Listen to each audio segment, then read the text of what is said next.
Okay, so it's a Saturday morning, Sydney Airport, and it's really crazy and busy today. So we're just going to get through check-in and I'll talk to you more on the other side.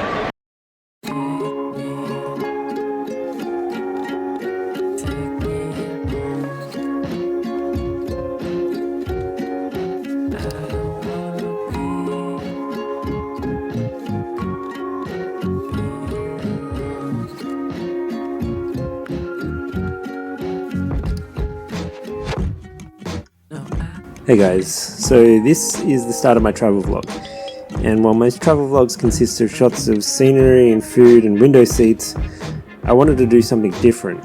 I've done travel vlogs before, so it wasn't exciting for me to do it again, but I knew I had to capture this journey. The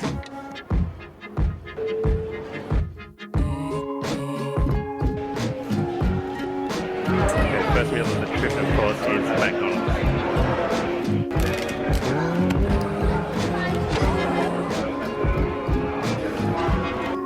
Anyway, I should cover the basics. I'm going to Taiwan for 2 weeks to spend Chinese New Year with my girlfriend's family. Then 2 weeks in Japan to go snowboarding and just have a good time. Problem is, I've been to all these places before, so that initial excitement of the unknown wasn't there. And no lie, I spent a week before the trip brainstorming and worrying about how I could still make a travel vlog but something more unique, which got me thinking about originality. Is being unique or original really the measure of a great piece of work, whether that's a video or an illustration? When I thought about it, actually no. Because have you ever seen that show Shark Tank? Basically it's a show where entrepreneurs go on and they pitch their ideas to some investors, which are the sharks, and if they like the idea, they'll invest in it, and if they don't, they'll rip them apart and criticize them, and 90% of the ideas are very terrible and they rip them apart. And I mean, a lot of the ideas are very unique and they have really interesting things that you've never seen before, but they're still terrible. So an example is the Hills hoist. So in Australia we have this thing called a Hills hoist, which is a washing line that you put up in your backyard, and it hangs there and it's pretty simple, but this guy had an idea of having a Hills hoist that had a motor on it that would make it turn automatically, and I think the idea was that it was supposed to encourage wind and dry your clothes faster. Now, of course, to any Australian that seems like a ridiculous idea, and I don't think anyone really would pay for it. And of course the sharks ripped him apart. So even if you do have something totally unique, it doesn't always mean that it's good. And that's where gimmicks come in. Anyway, I spent a really long time thinking about it, and then eventually the day came around where I had to go on the trip and I didn't have any more time to think of a unique idea. So I'm just forced to film stuff and run with it.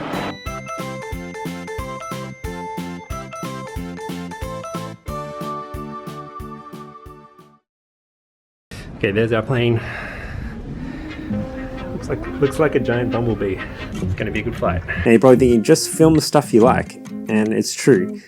There are so many things about travel and airports that excite me.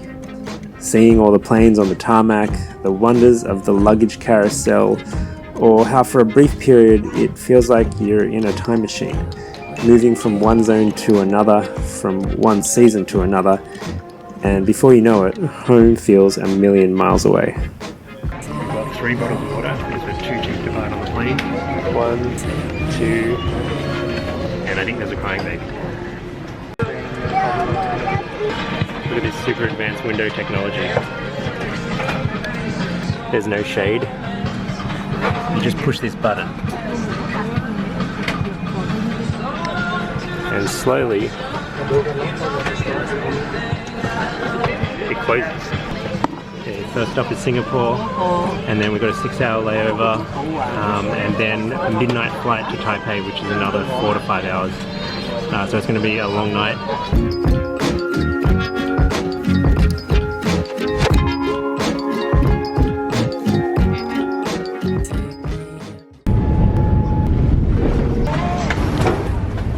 So just arrived in Singapore, Changi Airport.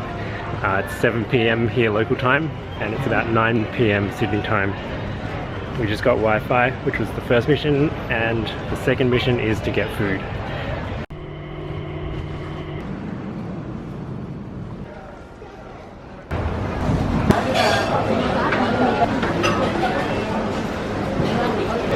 Okay guys, so we finally made it to the food court. I don't know if you noticed, but on the plane I didn't eat any food. And if you've seen my IKEA vlog where I go and eat meatballs at IKEA, you'll know that I really like bad food. So I like plain food and I like IKEA food. So why didn't I get plain food? So basically we flew Scoot, so you gotta pay extra to get a meal on the plane, and I'm too cheap to do that. You know, I'm not rich and we've gotta save money.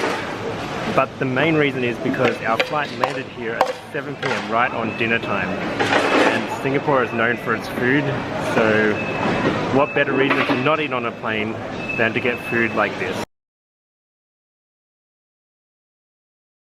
So I know that this dish doesn't look like much, and why would I order soup when I could have ordered all this lovely stuff like, you know, fried noodles and things like that. And basically, after being on a flight for like 7 or 8 hours and not eating anything, having a nice bowl of hot soup is really feels good.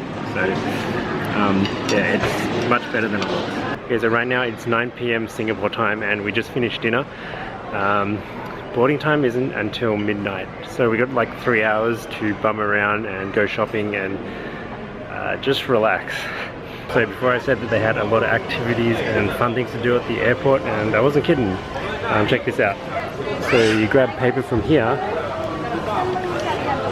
and then you can put it on top of a relief. Is that the right word? I don't know.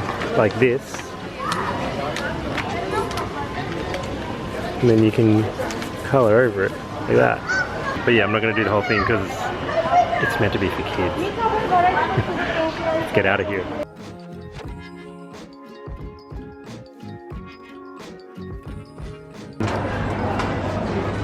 Via Taipei TZ202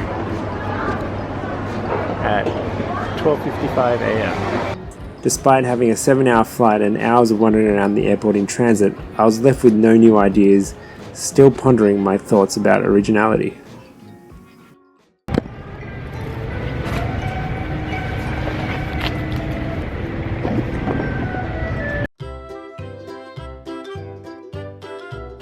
You know how they say the more ideas you come up with, the more chance you come up with a good idea. Let's say you do like 100 ideas, and for every 100 ideas, one idea turns out to be good. So that's an insane creative process that takes so long just to find the good one. And if you don't find the good one, you end up with weird gimmicks like the rotating hill hoist that I was talking about before that was on Shark Tank.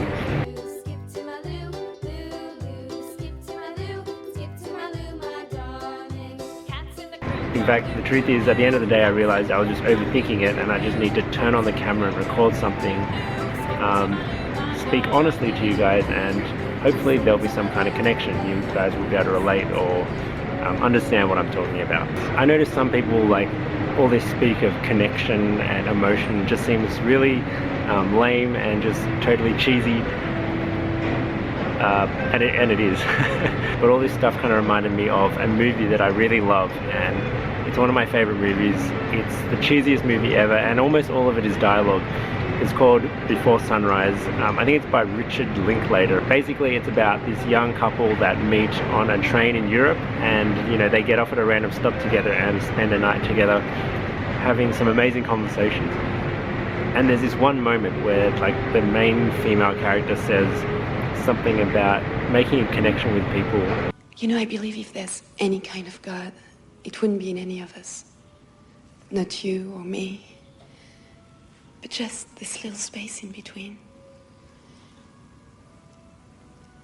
If there's any kind of magic in this world, it must be in the attempt of understanding someone, sharing something. I know, it's almost impossible to succeed, but who cares, really? The answer must be in the attempt.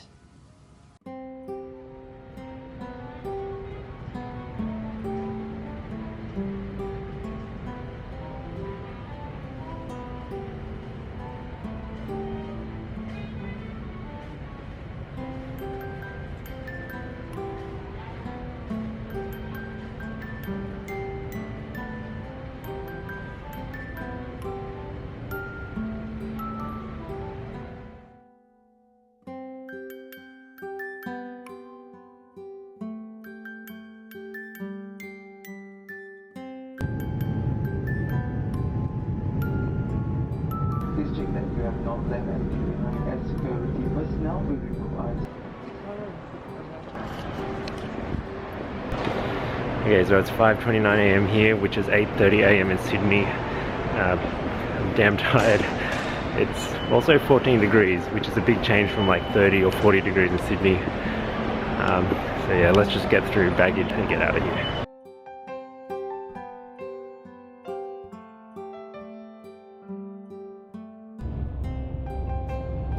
I've always stressed in my videos the importance of personal expression in what we create.